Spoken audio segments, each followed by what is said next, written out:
గుర్తున్నాయా చిన్నప్పటి rules? Cricket కాదు, మన చిన్నప్పటి క్రికెట్. గ్రౌండ్ లేకపోయినా, బ్యాట్ చిన్నదైనా, బాల్ చీప్ దైనా, ఆ ఆటలో ఉన్న జోష్ మాత్రం అసలైన world cup. One top catch పడితే అవుట్. క్రికెట్ నిబంధనలన్నీ పక్కన మన రూల్సే కరెక్ట్. డైరెక్ట్ గా గోడకు తాగితే 6, గోడే మన బౌండరీ లైన్. గోడ బయట పడితే అవుట్.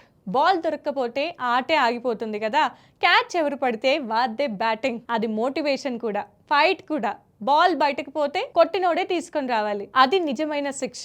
ఓవర్ లో అవుట్ చేస్తే మళ్ళీ ఫ్రెష్ ఓవర్. బౌలర్స్ కు చిన్న హ్యాపీ మూమెంట్. వరుసగా 3 బాల్స్ లైన్ మిస్ అయితే అవుట్. మనమే క్రియేట్ చేసిన డ్రెస్సింగ్ రూల్స్. బాగా స్పీడ్ బాల్ వేస్తే నాట్ అవుట్, ఎందుకంటే అది డేంజరస్ బౌలింగ్. వరుసగా 3 వైట్స్ వేస్తే బౌలింగ్ మారుతుంది. Final cutting. అవి రూల్స్ కాదు, మన చిన్నప్పటి జ్ఞాపకాలు, మన నవ్వులు, మన స్నేహాలు, మన చిన్న ప్రపంచం. మీకేమైనా గుర్తుంటే కామెంట్ చేయండి. మీ జ్ఞాపకాలు గుర్తొస్తే లైక్ చేయండి.